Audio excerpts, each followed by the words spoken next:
안녕하세요.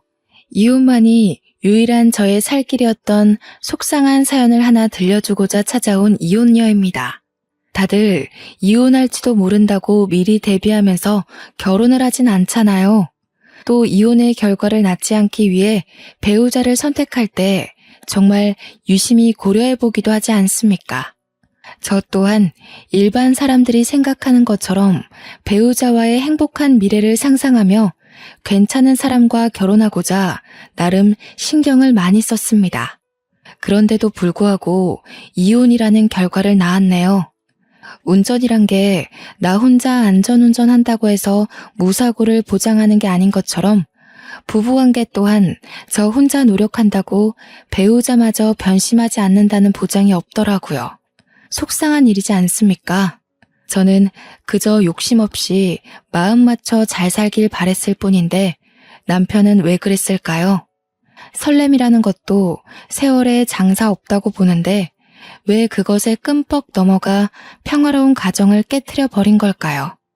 사람이란 건 감정이 있는 동물이기 때문에 어쩔 수 없는 거다라고 치부하기엔 한눈 팔지 않으려고 노력하는 부부들도 많지 않습니까? 사람들의 축복 속에서 인생의 동반자가 되기로 약속을 했으면 지키려고 노력이라도 해야 하는 거 아니냐고요. 제 이야기가 남들에게는 흔한 소재일 수 있겠으나 저에겐 깊게 새겨진 유일한 상처라서 현명한 대처를 못했을지 모릅니다. 많은 사연을 들어봤을 청취자분들께서 제 사연에 위로 한마디씩 얹어주시면 감사하겠습니다. 저에게는 순진하고 여자에 대해 아무것도 모르는 모태솔로 남편이 있습니다. 저를 만나기 전까지 남편은 나이 31살이 되도록 여자랑 손도 한번 안 잡아본 쑥맥이었어요. 제가 아동복지협회에서 일하는 사람인데 남편이 시청 공무원이다 보니까 파견 직원으로 몇 번 만난 적이 있었거든요. 남편이 제게 먼저 관심을 주면서 대화를 트기 시작한 사이에요. 제가 살고 있는 곳은 조금 작은 도시 수준이었고 그래서 저희가 일하는 곳은 젊은 사람보다는 기혼녀와 나이 지긋한 어른들이 많은 곳이었습니다. 그 때문에 아마 미혼이고 자기보다 어린 여자인 제가 남편 눈에 든 것이 아닌가 싶어요. 저는 남편보다 4살이 어렸는데요. 첫 취업하자마자 저도 주변에 제 또래의 젊은 직원이 거의 없다 보니까 심심하긴 했거든요. 몇 없는 젊은 사람들은 다 가정이 있어서 퇴근하고 가볍게 맥주 한잔 할 동료도 없었습니다. 지연 학연 전혀 없는 곳에 취업된 경우라서 더더욱 외로웠죠. 저 또한 우리 회사에서 미혼의 젊은 남성을 본 건 남편이 처음이었어요. 남편의 관심으로 처음 대화를 했을 때 남편이 미혼이라는 말에 얼마나 반가워했는지 모릅니다. 그냥 그 사실만으로도 친구가 생긴 기분이었거든요. 그럼 마치고 식사 같이 하실래요? 사실 저도 이곳엔 아는 사람도 없어서 퇴근하면 아무것도 안 하고 집에만 있거든요. 어머, 정말요? 저야 너무 좋죠. 안 그래도 저도 집에 가면 쥐 죽은 듯이 누워서 휴대폰만 하는데. 너무 잘 됐다. 그럼 저희 번호 먼저 교환할래요? 남편이 먼저 말을 걸어주었지만 관심의 척도는 제가 더 높지 않았나 생각합니다. 바로 연락처를 뿌리는 저의 적극성에 남편이 좀 당황하더니 금세 웃음을 보이면서 받아줬던 걸로 기억해요. 남편과 늘 공적인 대화만 나누다가 바깥에서 사적인 만남을 가졌는데 솔직히 나 자체가 제 타입은 아니었습니다. 외적인 것도 제가 좋아하는 스타일과 완전히 반대였고 여자에 대해 너무 모르는 순댕이였기에 제가 괜히 남편에게 때를 묻힐 것만 같은 느낌이 들더라고요. 그래서 이성으로 본 적은 없었고 대화 주제도 재미가 없었지만 제가 얼마나 타지에서 외로웠으면 그 시간마저 귀하게 여겼을까요? 이상한 개그를 하는 남편의 말솜씨에도 리액션을 열심히 해주면서 당시 분위기를 즐겼던 것 같습니다. 퇴근하고 먹는 반주가 그렇게 맛있는지 처음 알았다니깐요. 저는 남편과 종종 그렇게 바깥에서 시간을 함께 보냈습니다. 마음으로 통하는 부분도 많고 공통점도 제법 많아서 대화가 끊기지 않고 계속 이어졌어요. 하지 않았다는 거죠. 저는 남편을 동료 직원 이상으로 생각해 본 적이 없었는데요. 어느 날 남편이 제게 고백을 하는 거 아니겠습니까? 솔직히 많이 당황했습니다. 저더러 받아주지 않아도 된다고 하면서 그냥 말해주고 싶었다고 하길래 그것만으로도 이미 부담은 왕창 느꼈죠. 아마 그로 인해서 잠깐 남편이랑 멀어졌을 거예요. 제가 일부러 말수를 줄이고 피하면서 연락이 와도 피곤하다고 계속 거절을 했거든요. 남편이 눈치가 없어서 돌려 말하니깐 전혀 모르더라고요. 제가 몸이 안 좋다고 만남을 피하면 약을 사다 주고, 친구들이 놀러와서 약속이 있다고 피하면 친구들과 시간 잘 보내라고 모바일 쿠폰을 보내주기도 했습니다. 이 마음을 계속 받는 것이 미안할 정도로 남편은 저한테 점점 더 호의적으로 변해갔어요. 이대로는 제가 희망 고문을 주는 나쁜 사람이 되는 것 같아서 남편에게 그만 제 의사를 확실히 표현해줘야겠더라고요.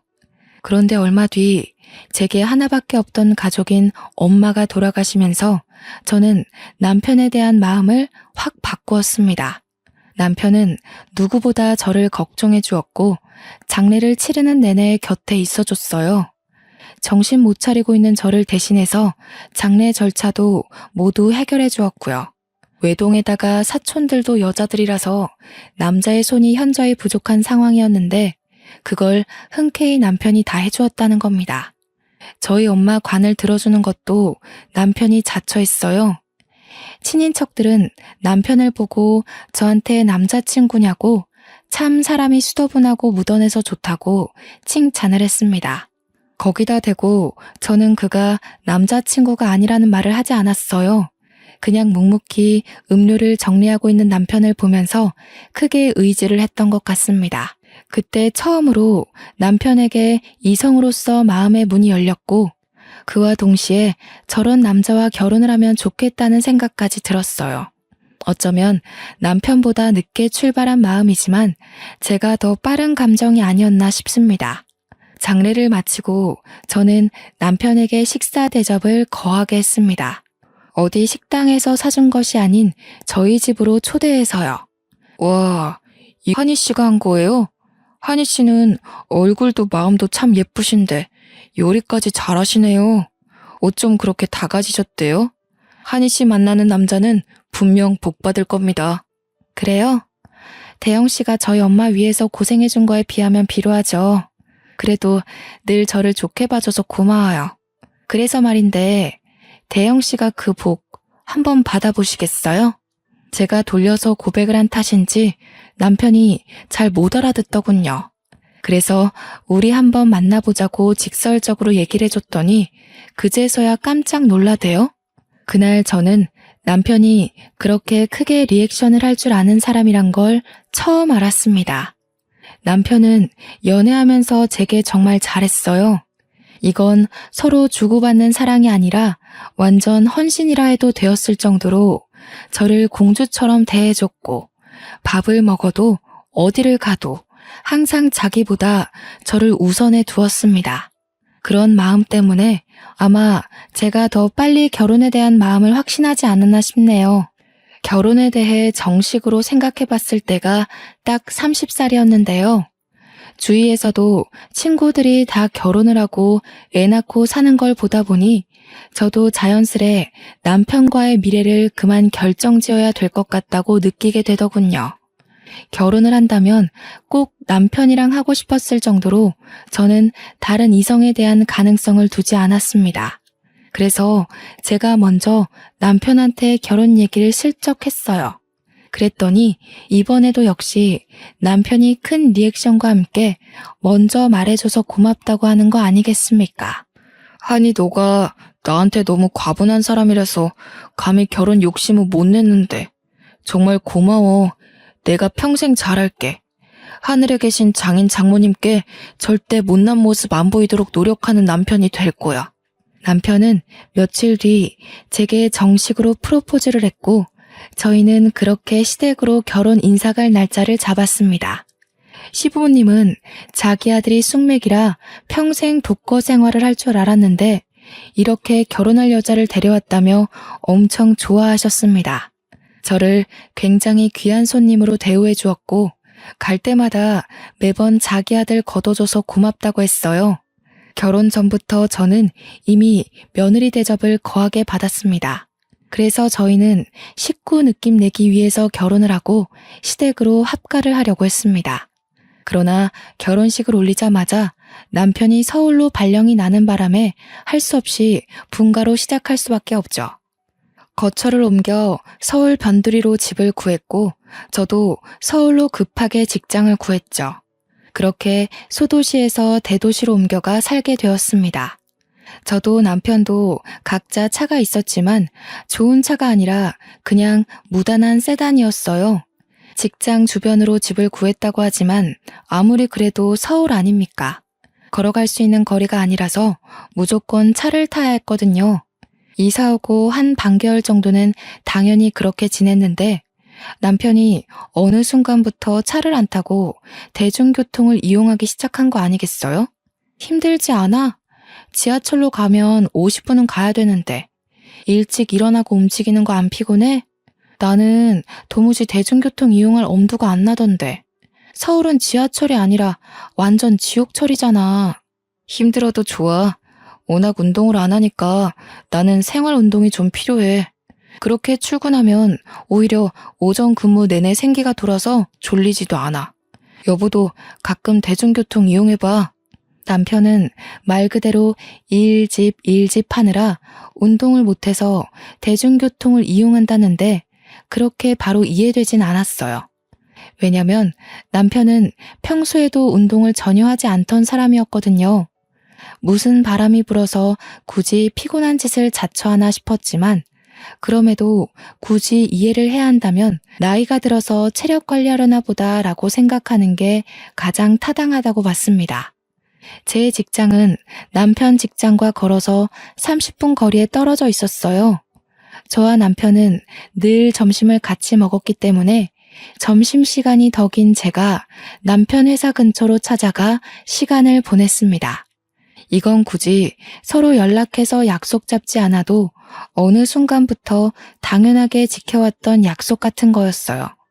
한두 번 그렇게 점심을 같이 보냈다 보니까 일부러 연락하지 않아도 그렇게 되더라고요.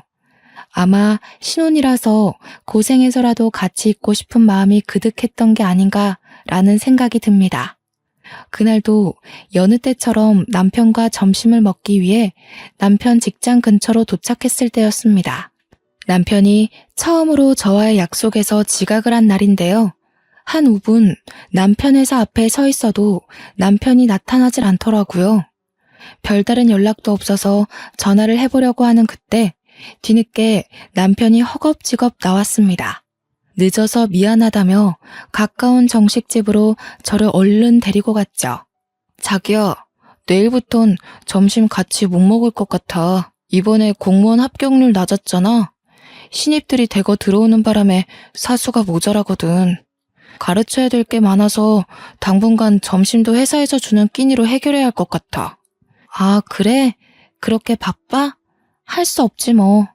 그럼 대중교통 이용하는 거 더 피곤할 텐데. 이제 그만 차 타고 다녀. 아니면 내가 지하철 있는 데만이라도 태워다 줄게. 그건 괜찮아. 내가 알아서 할게. 그나저나 앞으로 야근이 생길지도 모르거든. 연락은 미리 해줄 건데 갑자기 야근 잡혀서 늦게 들어가더라도 나 기다리지 말고 먼저 자. 이번에 정부가 공무원들을 왕창 뽑는다고 기사를 낸 적이 있었기 때문에 저도 알고 있는 사실이었습니다. 다만 사수가 부족해서 끼니까지 겨우 챙겨 먹어야 될 정도로 시청이 바빠졌는지는 몰랐어요. 그 뒤로 저는 남편 요구대로 한동안 남편 직장에 찾아가지 않았습니다. 저도 처음으로 동료들과 어울려서 함께 밥을 먹었죠. 한이쌤이 매일 남편이랑 점심 먹으러 가길래 인꼬 부부가 따로 없다고 생각했다니깐요. 물론 신혼이라지만 어쩜 그렇게 깨가 쏟아진대요? 아니에요. 깨가 쏟아지긴요. 요즘은 남편이 너무 바빠서 얼굴 마주하기도 힘든걸요. 아직 결혼 안 하셨죠? 저는 결혼 추천하는 쪽입니다. 남편이랑 잘 맞기만 하면 너무 행복하거든요. 제가 남편 직장까지 가서 밥을 먹는 바람에 제 직장에선 제 남편에 대해 전혀 모르면서도 아주 좋게 봐주었습니다. 회사 내에서 제 남편 이미지가 1등 남편감으로 상승했을 정도였어요. 내심 뿌듯했던 저는 주위에서 치켜 세워주는 덕에 더 결혼을 추천했던 것 같아요. 제가 정말 남편복 하나는 타고났다고 생각했으니까요.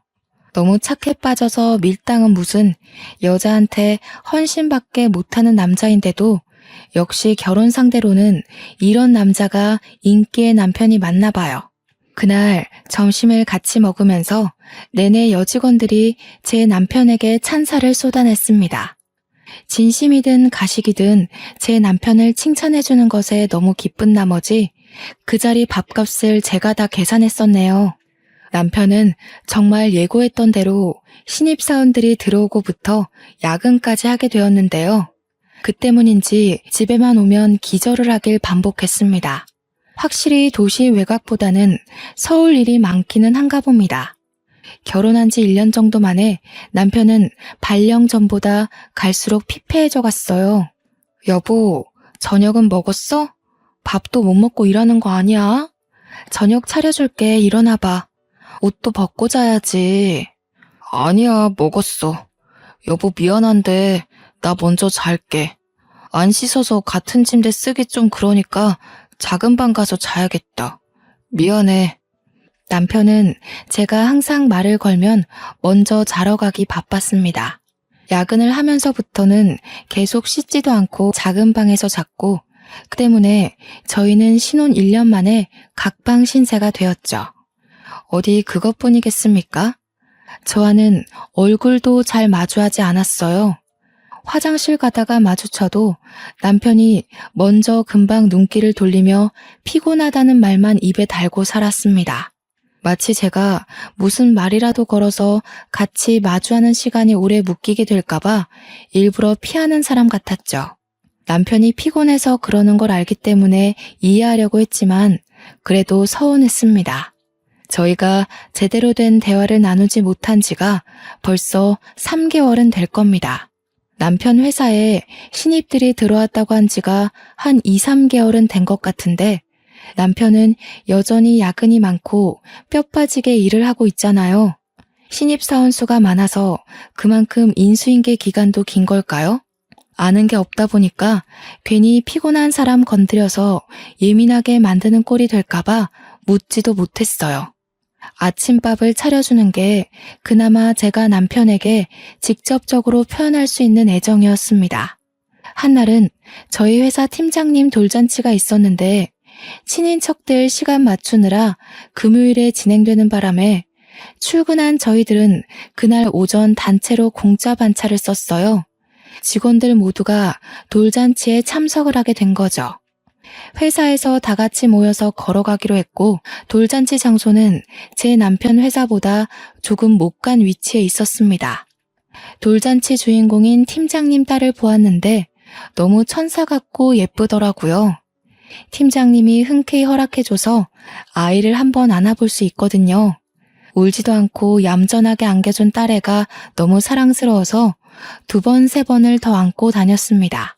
아이를 보니까 저도 애가 갖고 싶더라고요. 남편 회사 바쁜 게 좀 해결이 되면 아이 얘기를 한번 해볼까 했습니다. 당연히 평소 아이에 대한 계획은 생각하고 있었지만 아이를 막상 직접 보니까 그 시기를 앞당기고 싶은 거 있죠. 당장 그 돌잔치에서 겪었던 감정을 남편에게 문자로 표현했는데 역시 남편은 바쁜지 답장이 없었습니다. 돌잔치에서 점심을 먹고 난 후 잠깐 요깃거리 한다고 직원들이 대거 카페를 찾았는데 시청 근처에 카페가 많으니까 제가 그쪽으로 가자고 먼저 안내했어요. 한이쌤, 남편이랑 매번 점심시간 같이 보내셔서 이 근방 맛집을 잘 아나 봐요? 이런 상황에 또 짝이 없는 저만 쓸쓸함을 느끼네요. 아유, 짓궂게. 무슨 그런 말씀을 하세요. 맛집이라고 할 건 따로 없고요. 다들 크로와상 좋아하시죠? 제가 자주 들렸던 곳이 있는데 맛이 참 대중적이거든요. 이쪽으로 오세요. 저는 남편과 여러 번 방문했던 맛있는 빵집으로 사람들을 데려갔습니다. 그곳은 제가 발견한 의외의 맛집이었고 아직 입소문 타지 않은 곳이라서 거기 알바생과 사장님이 저와 남편을 알고 있기까지 했어요. 남편과 점심시간을 따로 보내면서부터는 발길이 끊겼던 곳이기에 저 또한 그곳을 오랜만에 방문하는 거였습니다. 횟수로 따지면 역시 3개월 정도는 되었을 때네요. 빵집에 들어간 뒤 제가 쏠 테니까 직원들한테 고르라고 하고 저는 간만에 보는 사장님께 인사를 했습니다. 사장님께서 역시 저를 알아보더라고요. 그런데 반갑게 인사를 해주는 것 같으면서도 어딘가 모르게 사장님 표정이 불편해 보이는 거 아니겠습니까? 옆에 있던 장기 알바생도 마찬가지였습니다. 제 인사에 늘 미소로 답하던 사람들이 어색한 얼굴로 서로를 눈치 보더라고요. 한희 씨, 오늘은 남편이랑 같이 안 왔나 봐요? 요즘 왜 남편이랑 같이 안 와요? 혹시 둘 사이에 무슨 다른 문제가 있는 건 아니죠? 네? 사장님도 무슨 그런 농담을. 저희 아직 신혼이에요. 문제 생길 게 있을 리가요.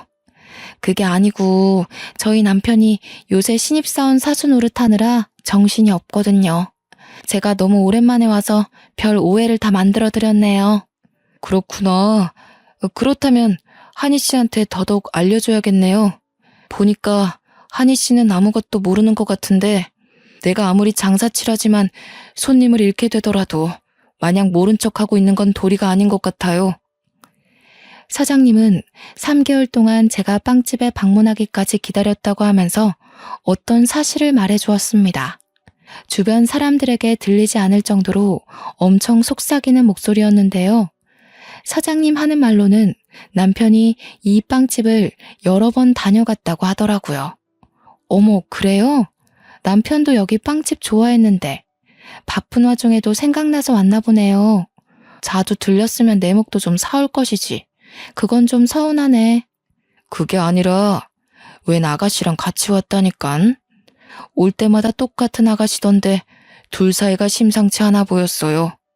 매일 저기 안쪽 자리에 앉아서는 둘이서 서슴없이 얼굴도 손대고 하던데 이건 그냥 선후배 관계가 아닌 것 같더라고요.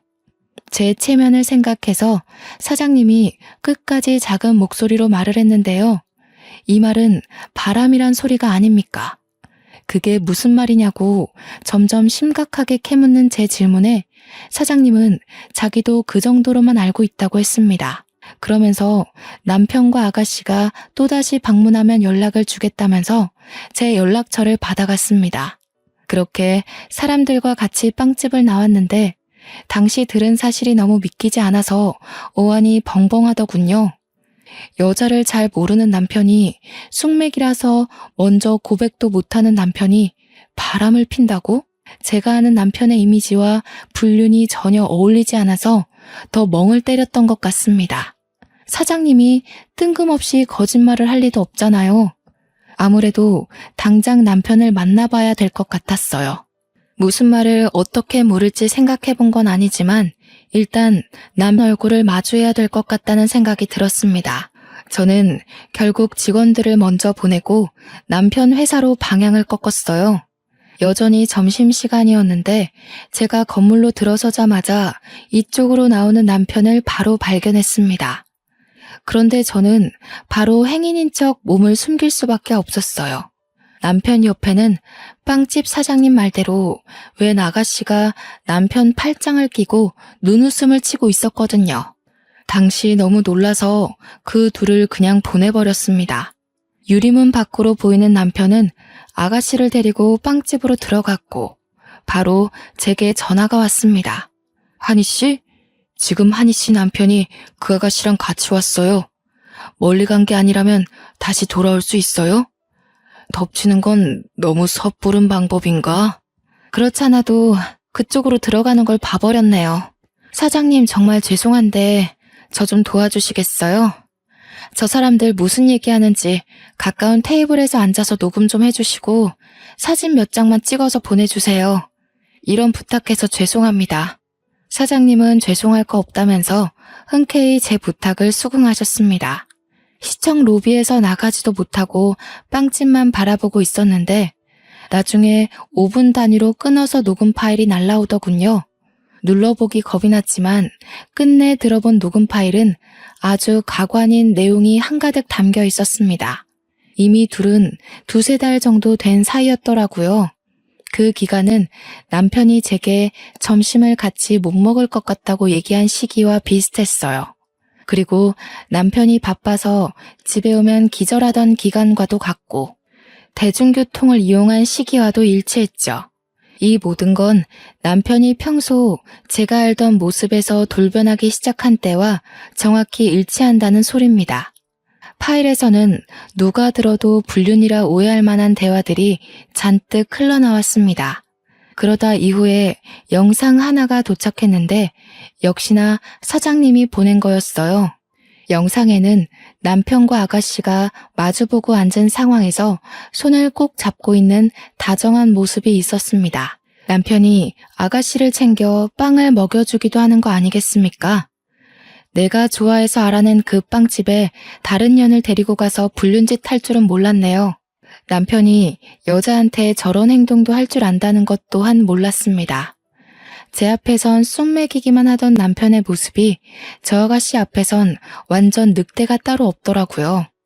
저는 사장님께 감사 인사를 보내고 남편 회사에서 나왔습니다.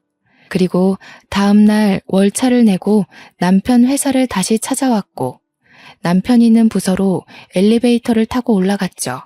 주위 눈을 피해 점심시간이 되도록 화장실에서 기다렸습니다. 그동안 남편에게 할 말을 머릿속으로 정리하고 있었죠. 그때 화장실로 여직원 몇 명이 들어왔습니다. 듣고 있던 녹음 내용을 종료하고 나중에 인화를 할 사진을 몇 장 정리하고 있는데 여직원들 무리 중 한 명이 저를 아는 척하는 거 아니겠어요? 처음엔 몰라봤는데 그 여직원이 자기를 설명하는 순간 동기라는 것이 떠올랐습니다. 그리고 제 표정은 완전 어색해져 버렸죠. 반갑게 인사할 만큼 친한 사이가 아니었거든요. 이 동기는 대학 다니다가 같은 동기들의 남자친구를 뺏었다는 이유로 소문이 쫙 나서 스스로 자퇴를 했던 친구입니다. 저랑은 지나가다 인사만 한 정도였죠. 자퇴하고 공무원 공부를 시작했다는 얘기는 친구의 친구를 통해 듣긴 했는데 시청에서 일하고 있는 줄 몰랐네요. 그 동기는 넓은 서울에서 학교 때 친구를 보니까 나름 반가웠는지 신이 나서 제게 아는 척을 했습니다. 하필 이런 좋지 못한 상황에서 만난 게 좀 그렇지만 저도 그 인사에 적당히 대응해 주었죠. 웬일이니? 어떻게 여기서 다 만나지? 나 여기 꽤 길게 다녔는데 이제야 보네? 너도 여기서 일해? 이번에 신입사원으로 들어온 거야? 아, 난 여기 직원 아니야. 그냥 남편이 여기서 일해서 얼굴 보러 왔거든. 너는 잘 지내는 것처럼 보이네. 공무원 준비한다는 소문은 들었는데 해냈구나. 대단하다. 난 또 너도 공무원 된 줄 알았어. 응, 나는 이번에 신입으로 들어왔어. 준비한 지는 오래됐는데 이제야 신입으로 들어와서 적응하느라 바빠. 안부를 길게 나눌 정도로 친한 사이는 아닌지라 저희 대화는 어느 정도에서 뚝 끊겨버렸습니다. 동기도 저와의 추억이 없기 때문에 그리 긴 대화는 잊지 못하고서 작별 인사를 하고 떠났죠. 점심시간이 되었다는 걸 알고 남편을 찾아 나섰는데 혹시라도 뒤에서 동기가 제 행동을 이상하게 볼까봐 저 멀리 있는 동기를 눈치 보며 남편의 부서로 걸어가고 있었어요. 그런데 어디론가 폴짝폴짝 뛰어가던 동기를 확인했고 그 순간 저는 곧장 걸음을 멈춰버렸어요. 저도 모르게 화장실로 숨어버렸어요. 그러곤 멍청하게 한 곳을 바라보기만 했습니다. 다름 아닌 동기가 제 남편과 팔짱을 끼는 모습을 발견했기 때문이죠. 둘은 팔짱을 끼더니 곧바로 엘리베이터로 데려갔습니다. 잘못 봤다고 하기엔 제가 이미 남편과 동기의 얼굴을 너무 훤히 확인해버렸어요. 동기의 사근사근한 웃음을 보니까 그 순간 사장님이 보내줬던 영상 속 여자의 옆모습이 스쳐갔는데요. 저는 바로 영상을 확인했고 영상 속 여자의 손목시계와 동기의 시계가 일치한다는 걸 발견했습니다. 그걸 알고 나서는 당장 그 둘을 뒤쫓아갔죠. 적나라한 사진을 몰래 더 찍었습니다. 역시나 둘은 불륜 사이였던 겁니다. 사실 빵집 사장님이 처음 언지를 줬을 때 이미 예상했던 그림이긴 합니다. 다만 10% 정도는 빵집 사장님이 잘못한 거라고 부정했는데 이젠 남편을 향한 마지막 신뢰마저 완전히 사라져버렸다는 거예요.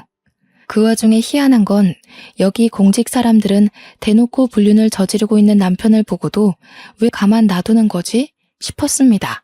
그래서 무작정 남편 부서에 들어가서 남편의 동료로 보이는 분 잡고 물어보니까 다들 남편이 결혼한 줄 모르고 있는 실정이더군요. 황당했습니다.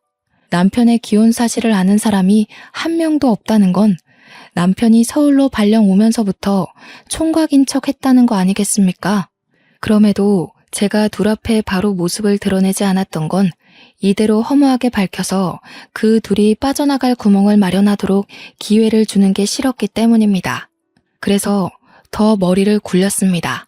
제가 복직 전공했기 때문에 그쪽 관련 직업을 가진 동기들이 많은데 그중 교정복지사로 일하고 있는 친구한테 연락을 했습니다.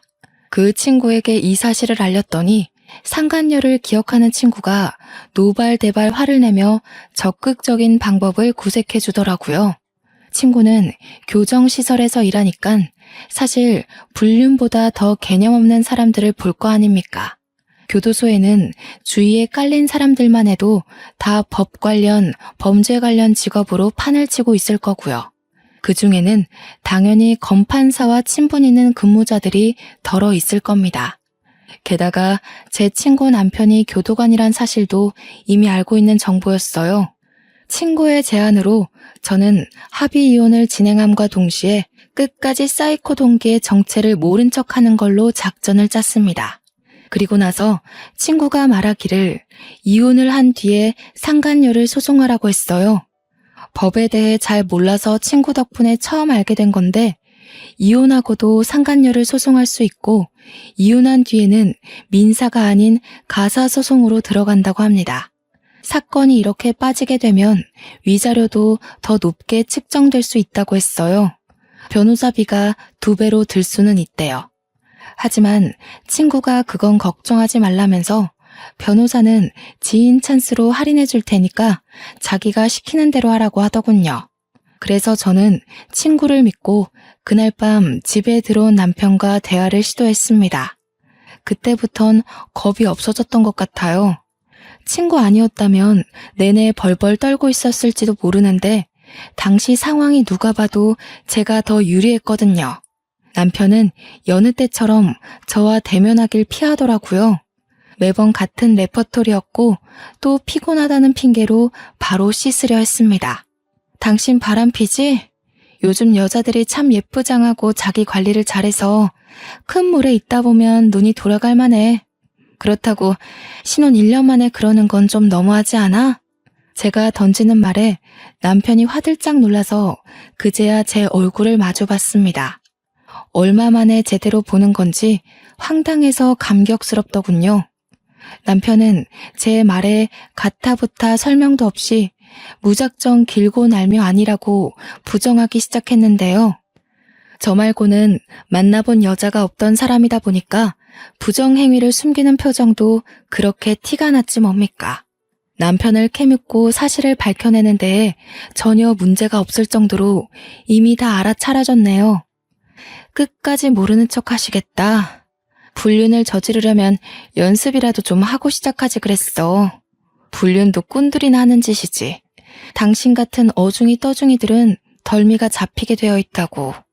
제가 영상과 녹음 증거를 남편에게 보여주고 빵집 사장님의 증언과 회사 찾아가서 찍었던 사진까지 밝히니까 결국 남편이 실토를 했습니다.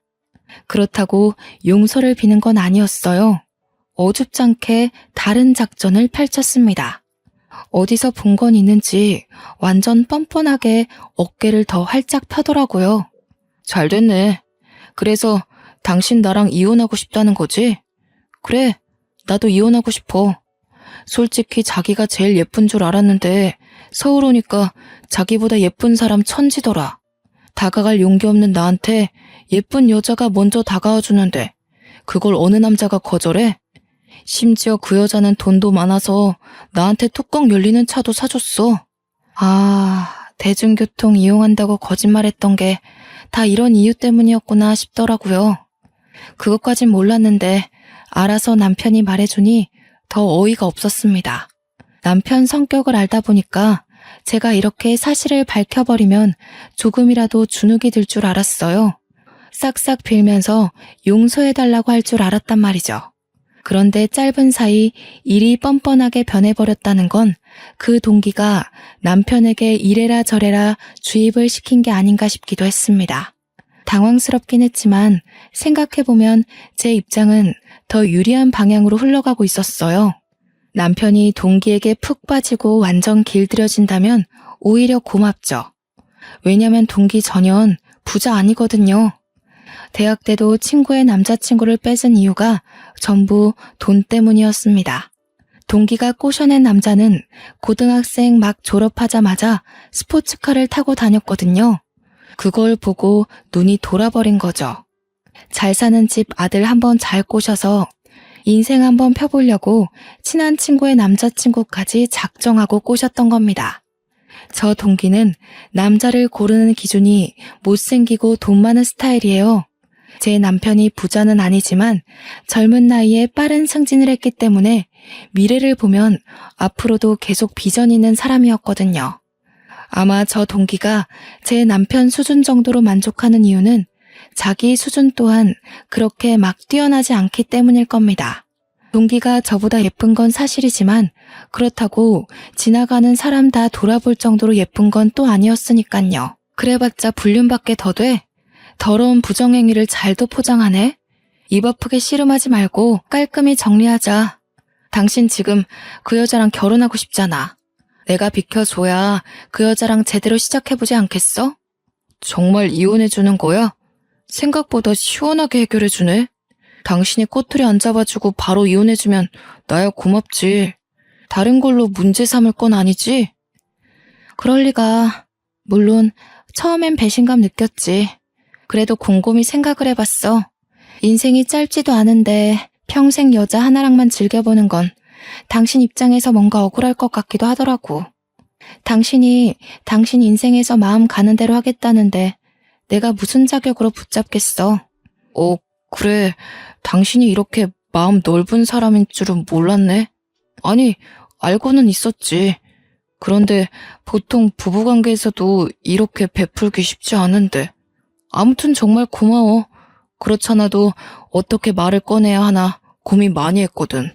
남편은 제가 너무 순순히 나오자 오히려 어리둥절해 했습니다. 물론 그도 잠시였고 금세 저 몰래 베란다에 가서 동기와 통화를 하더군요. 얼마나 좋았으면 목소리 커진 줄도 모르고 하하호호 웃기까지 할까요? 가서 뒤통수를 한 대 쳐주고 싶었지만 괘씸한 남편의 코를 제대로 납작하게 만들기 위해선 참아야 했어요. 그렇게 이혼 도장을 찍었고 관할 법원을 나와 그 앞에서 전 남편이 된 그와 마지막 인사를 나눴습니다. 전 남편이 잘 지내라면서 악수를 먼저 권하더라고요. 저는 계속 감정을 숨겼을 뿐 절대 이혼까지 마음먹는 게 쉽지 않았습니다.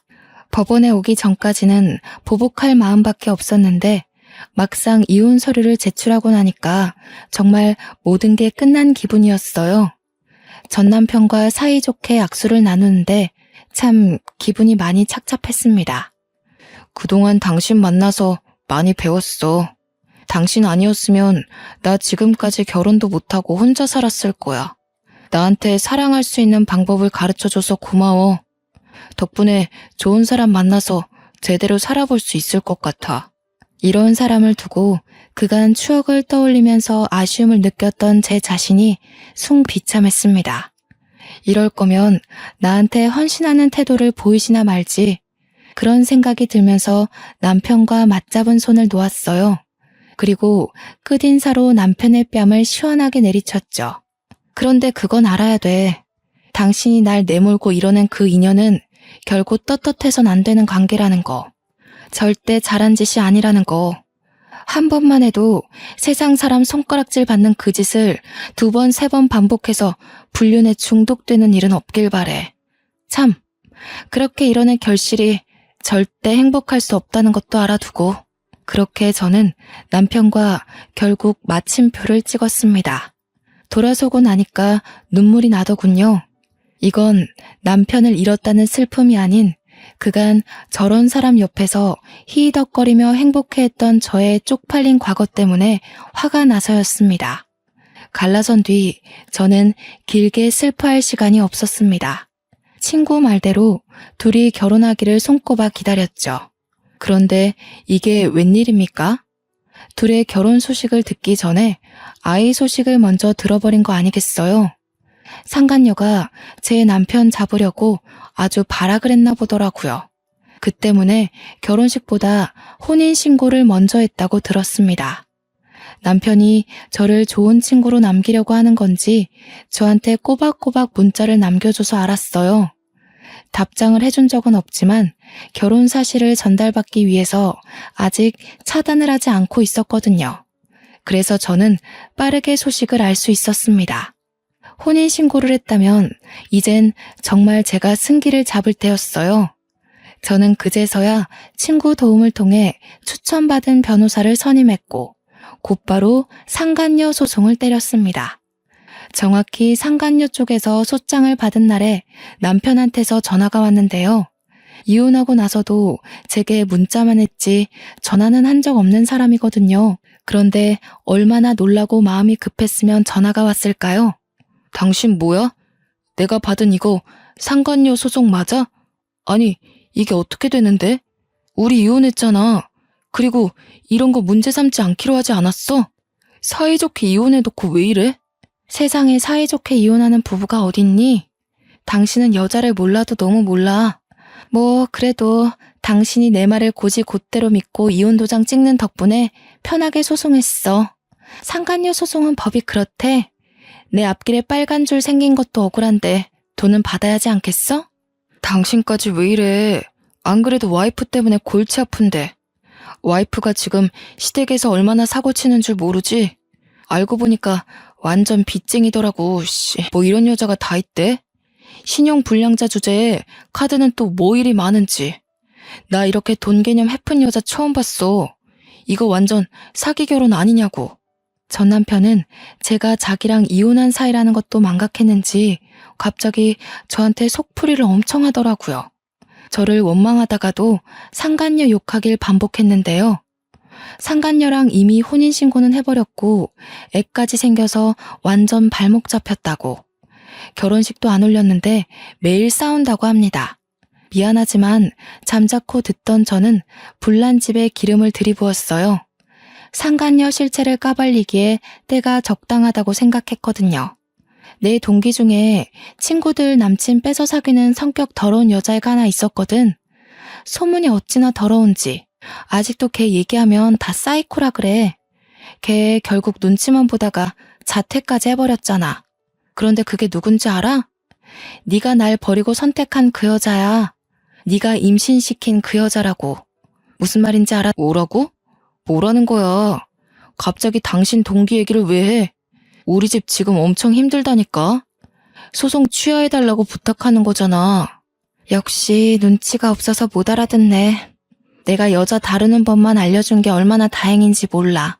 여자 보는 눈까지 길러줬다면 당신이 어디 벌 받는 기분이겠어? 당신이 불륜 속여서 이혼한 것처럼 나도 당신 속여서 위자료 좀 많이 받고 싶었을 뿐이야. 그러니까 당신 제대로 덫에 걸렸다고. 제 말에 충격을 꽤 받은 건지 전 남편한테서 돌아오는 말이 없었습니다. 저는 거기다 대고 사이코랑 손잡고 지옥길 잘 걸으라고 응원해주며 끊어버렸네요. 바로 연이어 전 남편한테 다시 연락이 왔지만 받지 않았고 뒤늦게 연속해서 오는 문자들을 보니 그제서야 저한테 사과를 하면서 제발 자기 좀 도와달라고 빌더라고요. 이제 새 삶을 살아야 되는 제가 뭐하러 재활용도 안 되는 남자를 거두겠냐고 답장해 준 뒤 완전히 차단해버렸어요. 불륜 남녀 둘을 이렇게 망가뜨리기까지 저도 힘든 시간을 보냈습니다. 누군가한테 복수한다는 것도 에너지 소비가 굉장한 일이란 걸 알았어요. 둘을 콕 깨지도록 만들어주는 덕에 속은 시원했지만 마냥 기쁘진 않더라고요. 겨우 이런 결과를 만들어내자고 결혼을 한 것이 아닌데 꼭 저를 지키지 못했다는 느낌이 들었어요.